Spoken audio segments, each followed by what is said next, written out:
Today on the Word Preacher podcast, contention, the sacred nature of our physical bodies, and Paul's advice on marriage. I'm Brett Jensen, and this is the Word Preacher podcast.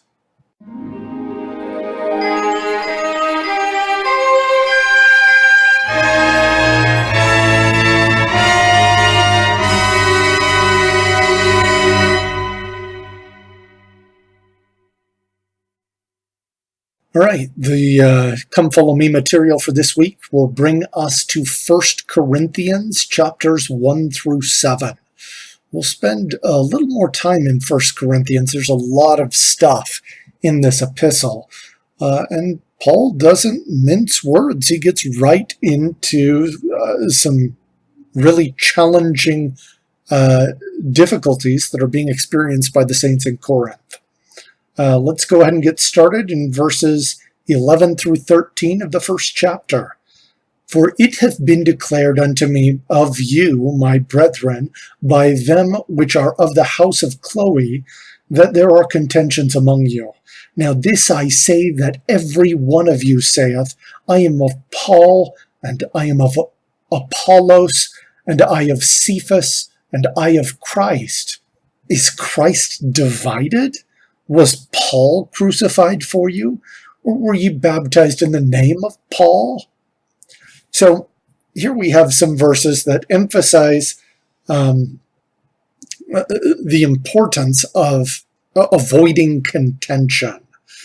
There are a lot of sources of contention that have crept into the church even before Jesus was there.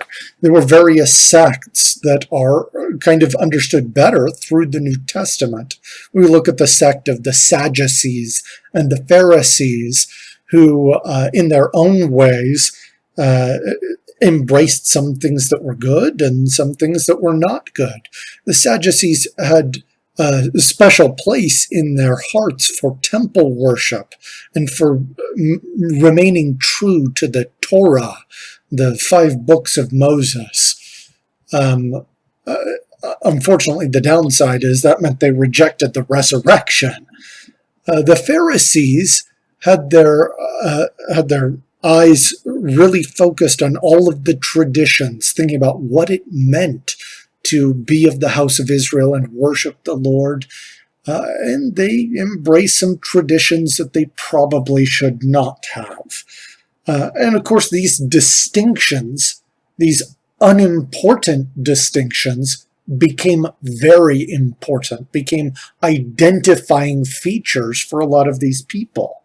And this is Paul essentially trying to stop these same patterns that tend to naturally emerge as people categorize themselves. They're essentially doing the same thing that Jesus preached against. Emphasizing unimportance is like straining at gnats and swallowing camels. There's a lot of stuff that we should be doing, and it's easy to get distracted even by other things that are not necessarily bad. Ultimately, in this example, it really doesn't matter which priest baptizes a person. What does matter is that the priest acted in the name of God according to actual and true authority, which is why Jesus went to John the Baptist. Other than that, it doesn't matter. If you've been baptized by a priest of the living God, that counts. Your covenant works. If not, seek a true priest and make that covenant. All right. For the Jews, this is verses 22 through 27. For the Jews require a sign, and the Greeks seek after wisdom. But we preach Christ crucified, unto the Jews a stumbling block, and unto the Greeks foolishness. But unto them which were called, both Jews and Greeks, Christ the power of God and the wisdom of God, because the foolishness of God is wiser than men, and the weakness of God is stronger than men. For ye see your calling, brethren, how that not many wise men after the flesh, not many mighty, not many noble are called. But God hath chosen the foolish things of the world to confound the wise, and God hath chosen the weak things of the world to confound the things which are mighty. So Jesus also spent time talking about the same idea, how the world had rejected him, but that he had overcome the world. All of the might of the political power and persuasion and corruption that was involved in getting Jesus to his trial, forcing Pilate to hear this trial, and in spite of Pilate's opinion, getting Jesus crucified anyway. It seems like, wow, well, there's an example of political power kind of trouncing people who might mean well. But then Jesus went ahead and beat death. He broke the bonds of death and rose from the dead. He did overcome the world. And of course, all of those people who were in power at that time, they're gone. Jesus Christ, not so much. This is the idea. God doesn't need the most eloquent or sophisticated men in order to accomplish what he wants to do. If we review back to the Old Testament, in Daniel chapter 2, Nebuchadnezzar had a dream of an image, and the image had a head of gold, chest and arms of silver, a belly of brass, legs of iron, and feet that were part iron and part clay. And he beheld until a stone that was cut out of the mountain without hands rolled and smote the image on its feet. It fell and was ground into powder and blew away with the wind, and the stone became a great mountain. When we think about that vision, we think about all of the kingdoms of the earth. There were great kingdoms that accomplished mighty deeds and impressive feats. And it's not a bad comparison to value them as gold and silver, brass and iron. The stone does not have a similar intrinsic value. The value of the stone is not in its nature, it's in the one who cut it and what it accomplished. This is also true in the kingdom of God. A person does not need to be an eloquent speaker or have a lot of worldly acclaims and accolades in order to become an apostle, a 70, a bishop, a stake president. A person does need to do what God says, though. And that's the key. That way God is the one who directs the work.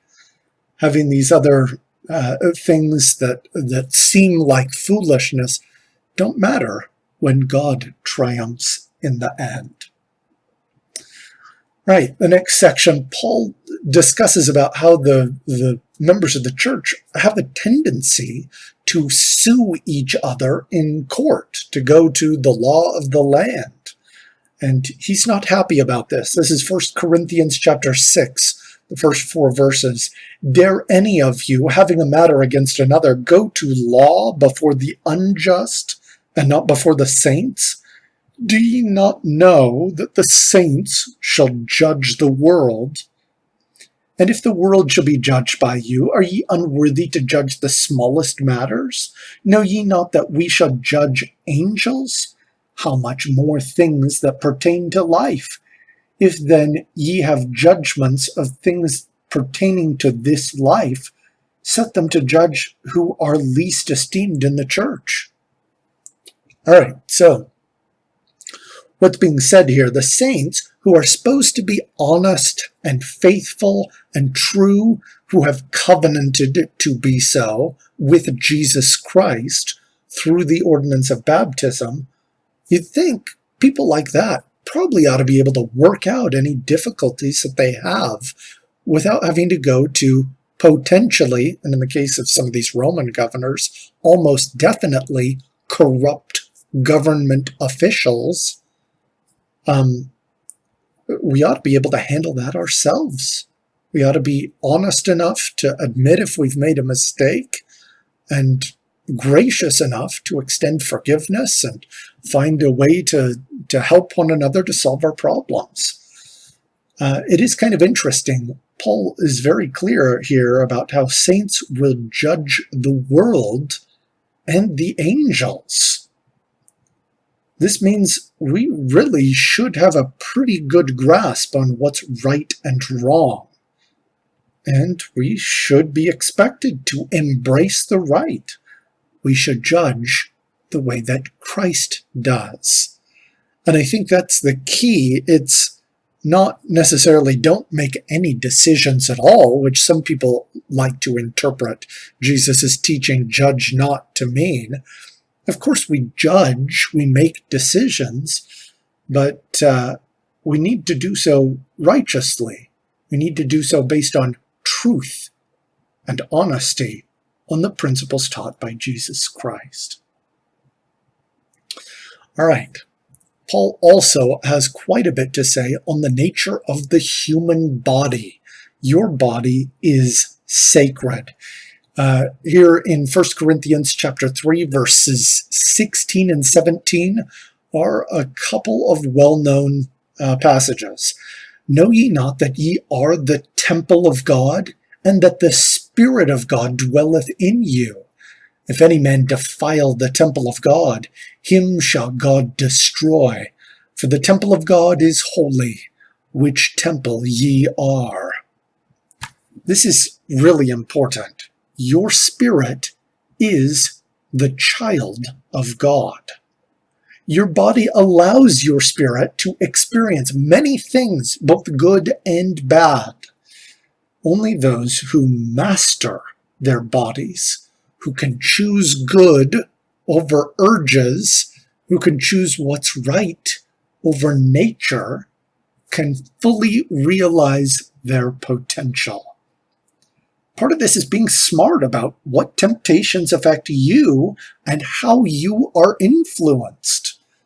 A man addicted to a drug might need to go to even extreme measures or separation to break an addiction, or need some help from other people. An alcoholic maybe shouldn't hang out at the bar. That might not be a smart way to maintain control over one's body. Another passage here, 1 Corinthians 5, 9 through 11. I wrote unto you in an epistle, not to company with fornicators, yet not altogether with the fornicators of this world, or with the covetous, or extortioners, or with idolaters, for then must ye needs go out of the world.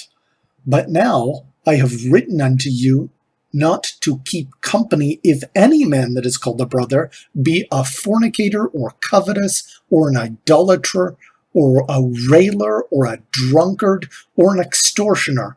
With such an one, no, not to eat. This is the idea. Avoid temptations. The company you keep can influence you. And there are plenty of forces out there that will try to get you off of the straight and narrow path. It makes sense that you could do a little bit of work to try and make it easier to stay on there. And some of that may be avoiding certain people who might be persuading you to make bad choices, or surrounding yourself deliberately with those who strengthen and uplift and help. Making these decisions can really make a big difference. All right, he continues and offers some very specific advice. What? Know ye not that he which is joined to an harlot is one body? For two, saith he, shall be one flesh. But he that is joined unto the Lord is one spirit. Flee fornication. Every sin that a man doeth is without the body, but he that committeth fornication sinneth against his own body. What? Know ye not that your body is the temple of the Holy Ghost which is in you, which ye have of God, and ye are not your own? For ye are bought with a price. Therefore glorify God in your body and in your spirit, which are God's. This is a really important idea. Sexual intimacy is designed to be bound within a marriage covenant. Oneness and unity of family protect a husband and wife and their children. Whether inside or outside of marriage, the spirit of fornication is to treat gratification as a kind of currency. When given as a reward or withheld as a punishment or exchanged for other goods or services, a person makes themselves as a harlot. This is the spirit of fornication. No person can say, well, it's my body, it's my choice, because your body is given to you by others for specific purposes. You owe your parents, earthly and heavenly, for your body, and processes well beyond your control. Ye are bought with a price. Ye are not your own. This leads us into a discussion about marriage generally, which is another subject that Paul wanted to touch upon. And here's a set of verses in 1 Corinthians chapter 7 at the beginning that may be a little confusing initially. Now concerning the things whereof ye wrote unto me, it is good for a man not to touch a woman, nevertheless to avoid fornication. Let every man have his own wife, and let every woman have her own husband. Let the husband render unto the wife due benevolence, and likewise also the wife unto the husband. The wife hath not power of her own body, but the husband. And likewise also the husband hath not power over his own body, but the wife.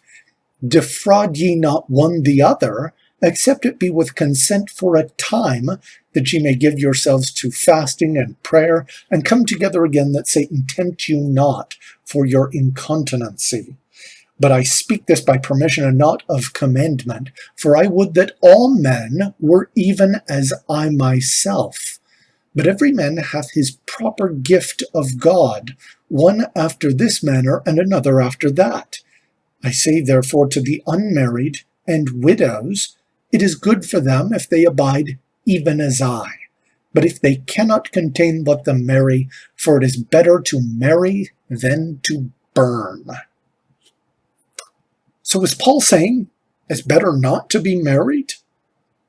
There are several actually confusing or potentially confusing things in this passage. If we look at this, defraud ye not one the other, except it be with consent for a time. I mean, is he saying, oh yeah, lie to each other? The Greek root of this term that is interpreted as defraud in the King James Version, apostereo, is a term which implies more to deprive than to deceive. Don't deprive one another except for a certain period of time. And the idea that Paul was recommending husbands and wives to not be apart from one another. If you have made a commitment of marriage, you should be one as much as you can to honor that commitment. The conflict that we see here is between family responsibilities and something else. It's okay to be married, but also there's something else that Paul doesn't specifically mention, but thanks to modern prophets, we can understand that he's talking about missionary work. He's talking about people who are leaving to preach the gospel. And as a general rule, it's good for missionaries to be single and focused on what they're doing. And that informs a lot of the content of 1 Corinthians 7. That, I mean, even in the church today, for most missionaries, this is still a good standard. A lot of our young missionaries are unmarried. And there are opportunities for couples to serve missions, but this is obviously not an option that Paul discussed here. This is the nature of missionary work. It is a little bit different in ancient times than it is today. In general, though, he does have some counsel that is universally applicable, not just for missionaries. For example, husbands and wives should render to one another with due benevolence. This means both love and respect. The way that we talk about our spouse, whether they are there or not, should be filled with love and respect. We made a commitment when we were married. Love your choice, as the prophets have said. Love your choice. Husbands and wives sanctify each other. This comes from a passage a little bit further down. Even an unbelieving or believing, even outside of the faith, marriage has a societal function. It is the foundation of a family upon which all society rests. And a person who is not true to his family commitments was hard to trust with other commitments, and vice versa.